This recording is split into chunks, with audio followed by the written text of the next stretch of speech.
Husband বাজার থেকে বেশ কিছুটা লাল ডাঁটা নিয়ে এসছে। বলল, চচ্চড়ি রান্না করো তো।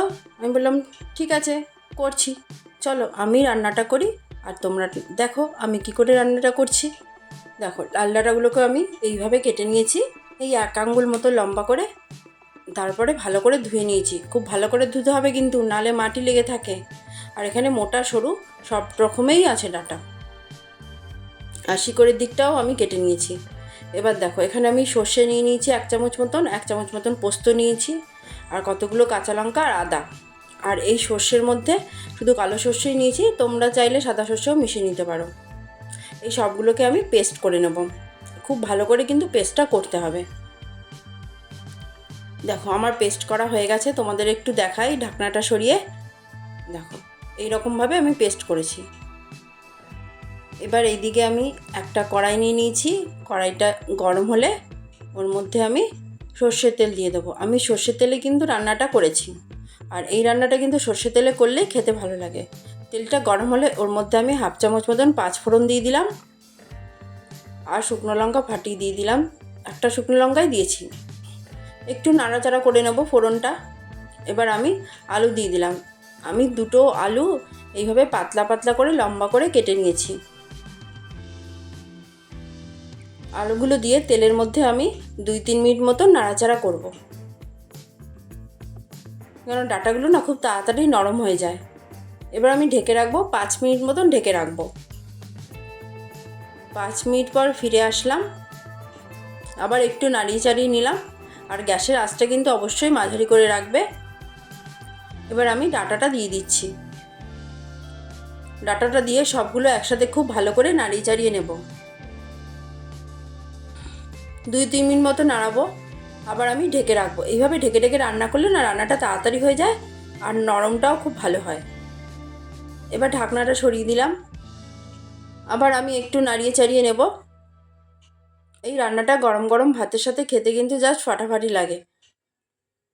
এবার আমি যেটা বেটে রেখেছিলাম সর্ষে পোস্ত লঙ্কা আদা, সেটা দিয়ে দিলাম। দিয়ে খুব ভালো করে ডাঁটার সাথে আর আলুর সাথে মিশিয়ে নেব। আর এই টাইমে গ্যাসটা কিন্তু একদম লো করে রাখবে।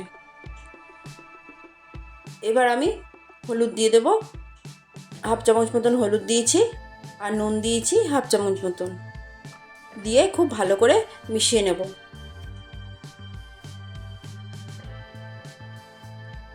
দেখো, আমার মেশানো টেশানো সব কমপ্লিট।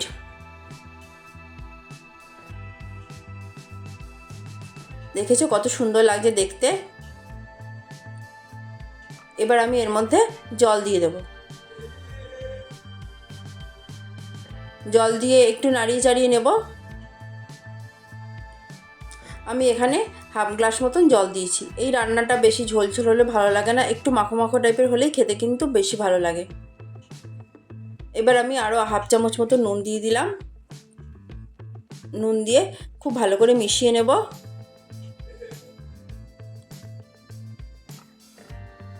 ঢেকে রাখবো 15 মিনিট মতন। ব্যাস, পাক্কা 15 মিনিট পর ফিরে আসলাম। ঢাকনাটা সরিয়ে দিয়েছি। এবার নাড়িয়ে চাড়িয়ে নেব। এবার দেখাচ্ছি, দেখো আলুটা আমার একদম নরম হয়ে গেছে, ডাঁটাটাও নরম হয়ে গেছে। দেখেছো, এইভাবে করলে আলু আর ডাঁটা কিন্তু সমানভাবেই নরম হয়। এবার আমি গ্যাসের আঁচটা বাড়িয়ে দেবো, আর এই ঝোল ঝোল ভাবটা চলে যাবে। আর আমি এখানে চিনি দিয়ে দিলাম। নিরামিষ রান্না, আর এই রান্না কিন্তু একটু মিষ্টি মিষ্টি হলে খেতে ভালো লাগে। এবার যেই ঝোলটা তোমরা দেখছো, গ্যাসের আঁচটা বাড়িয়ে দিলে কিন্তু ঝোলটা একেবারেই শুকিয়ে যাবে। তোমাদের যদি ভালো লাগে লাইক করবে, শেয়ার করবে, আর সাবস্ক্রাইব করবে, আর বাড়িতে কিন্তু অবশ্যই এভাবে রান্না করে খাবে। দেখো, আমার রান্নাটা কমপ্লিট। আমি গ্যাসটা বন্ধ করে দিয়েছি। তারপর 5 মিনিট পর আমি সার্ভ করছি। দেখো, ঝোলটা কিন্তু আমার শুকিয়ে গেছে, একদম মাখো মাখো ভাবটা রয়েছে। এটা গরম গরম ভাতের সাথে কিন্তু খেতে জাস্ট ফাটাফাটি লাগে। হাজবেন্ড খেয়ে বলেছিল, বাহ, সুপার ডুপার হিট। দেখো, আমার রান্নাটা কমপ্লিট। Bye bye, tata. তোমরা সবাই ভালো থাকবে।